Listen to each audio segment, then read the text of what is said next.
Previously, working overnight in front of a computer, or playing around until dawn, was often considered cool. Today, thank goodness, this is already a thing of the past. More recently, sleep deprivation is regarded as unprofessional, and bragging about it rather unintelligent. Chronic sleep deprivation deteriorates your physical and mental health, and even intellectual performance.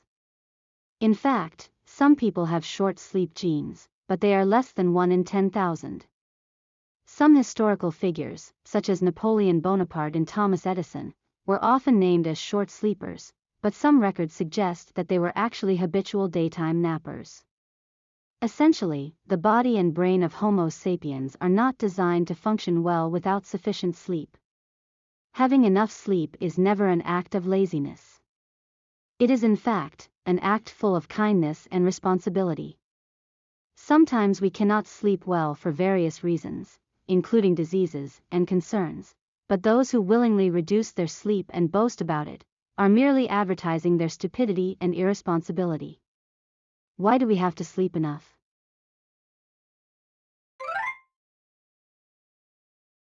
Lack of sleep is bad for our health. You may think it is so obvious that we don't have to repeat this warning here, but the effect is perhaps much greater than you might have expected. There is a global experiment in which 1.5 billion people are forced to cut their sleep by 1 hour for a single night every year. We call it daylight savings time. In the Northern Hemisphere, the switch to daylight savings time in spring automatically makes people lose an hour of sleep. Surprisingly, we see a sudden 24% increase in heart attacks exclusively that following day. We see the same pattern with the number of traffic accidents and suicide rates. In autumn, the exact opposite happens. When daylight savings time ends and they gain an hour of sleep opportunity time, heart attacks significantly decrease. During sleep, particularly non-REM stage 3 in the first 2 to 3 hours, our heart rate and blood pressure level goes down, reducing the burden on our cardiovascular system. This is a great opportunity for vital organs to recover from and repair damages. The same is true for our immune functions. During the day, our immune system is very busy dealing with various potential threats. In a safe and comfortable bedroom, the immune system is freed from its busy state, and thus, devoted to resolving inflammation and recharging itself. There are a multitude of things your body can only do during sleep. A number of studies have shown that our attention, concentration, and other cognitive capacities decline under sleep deprivation. Obviously, we have to sleep enough so that you can be the best version of yourself the following day. Besides, if you are in a managerial position, your sleep conditions will matter even more, because your lack of sleep affects not only your personal performance, but also the entire team. You make decisions involving your team or project. If you are sleep deprived, all members suffer from the poor quality of your decision making. In addition, research shows that sleep deprivation reduces the display of positive emotional expressions, diminishing potential influence as a leader. Also, lack of sufficient REM sleep undermines our abilities to read emotional signals, especially faces, which can have a negative impact on managing team atmosphere and motivation. Moreover, subordinates model themselves after their boss in their attitudes and behaviors. When they receive an email from their boss at 3 a.m., or hear him boasting about 4 hours of sleep, they are being told overtly or covertly that sleep should not be prioritized. Research shows that workers tend to cut their sleep by around 25 minutes, when they are supervised by a boss who disregards the importance of sleep.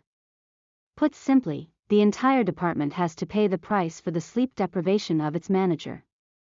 Securing sufficient sleep is an indispensable, professional duty.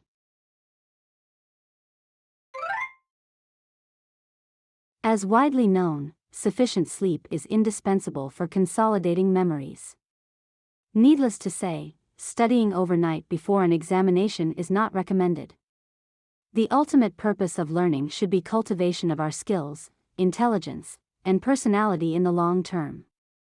If you short-sightedly study all night long for tomorrow's test, you will lose in the long run. However, overnight cramming is not even effective for tomorrow. If you take a closer look into the brain functions, you will learn that memory consolidation is a close cooperation between non-REM and REM sleep. Neurologically speaking, a memory involves a synaptic connection between neurons, and the brain has a finite capacity for synapses. During non-REM sleep, the brain sorts out and removes unnecessary synaptic connections, followed by REM sleep, which reconstructs new connections and strengthens existing ones. If you think of the brain as a warehouse, before you sleep, the space is disorganized with a flood of items you brought in during the day. As you fall asleep, non-REM sleep identifies which items are similar, relevant, and redundant, and throws away unimportant ones, creating a space. After the clearance by non-REM sleep, REM sleep rearranges items into the shelves, based on their relevance and significance, so that you can quickly pick out one when it's necessary. This is how the brain makes the most of its limited storage capacity, and this task can only be done during sleep. Without sufficient non-REM and REM sleep, what you learned during the day cannot be organized, fixed, and refined. Also, you will end up having no cerebral space for other information the following day. Learning can never be achieved only by reading books and listening to lectures during the day. It has to come along with remodeling and optimization of our neural circuits by non-REM and REM sleep.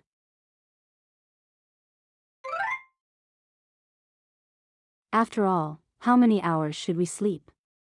The answer is unknown. It depends on genetics, the quality of sleep, daily conditions, and even seasonal differences. So, the best advice has to be as follows. We should sleep as long as we can, to spend the following day without feeling sleepy during the day, period. There is no one-size-fits-all answer. If you search on the internet, you will find various sources of information.